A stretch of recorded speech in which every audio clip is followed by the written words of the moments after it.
representative of the United States. Thank you, Mr. President. And thank you, Undersecretary General Tom Fletcher, for your briefing, and to Ms. Bisan Natil for your moving remarks. Colleagues, a ceasefire and hostage release deal were long overdue. The United States, Qatar, and Egypt-led mediation finally led to an agreement to end the conflict Hamas set into motion on October 7th, 2023. The deal halted the fighting in Gaza, and it will reunite all of the remaining hostages with their families and will surge much-needed humanitarian assistance to Palestinian civilians.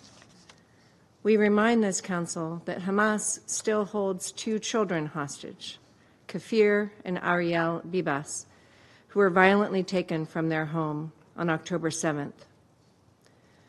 2-year-old Kafir has marked both of his birthdays in Hamas captivity.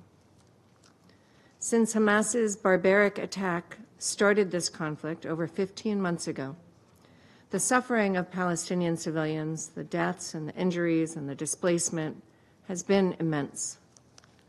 The suffering extends to Gaza's youngest victims, the Palestinian children who were caught in the crossfire, lost family, missed school. No one benefits from this crisis. Now is the time to ensure critical aid reaches those in need throughout Gaza in accordance with the ceasefire deal the United States, Qatar, and Egypt secured. We urge countries to support this effort through additional funding and resources to help quickly scale up much-needed humanitarian aid. We must ensure that Hamas is not permitted to seize, divert, or profit from this assistance, and that if it does so, it is reported immediately. Hamas cannot be allowed to reconstitute. Hamas should have no role in the governance of Gaza.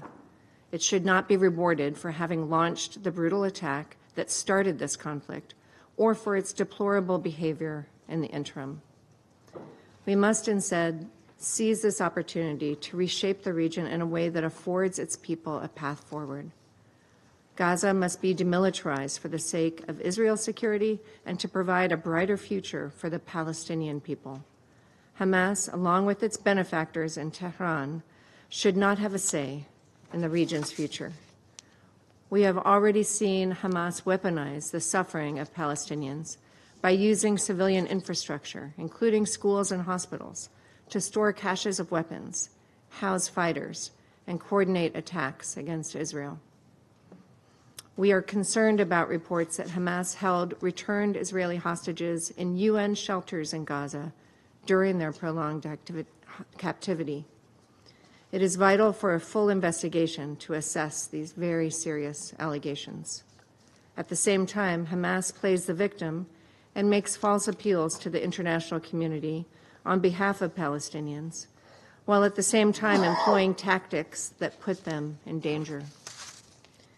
Israelis need to feel secure within their own borders, and Palestinians deserve a future to look forward to with freedom, dignity, and security.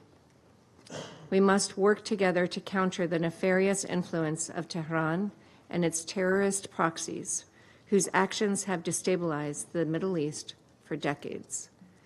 We can instead work with like-minded partners to create a Middle East that is more integrated, prosperous, and peaceful.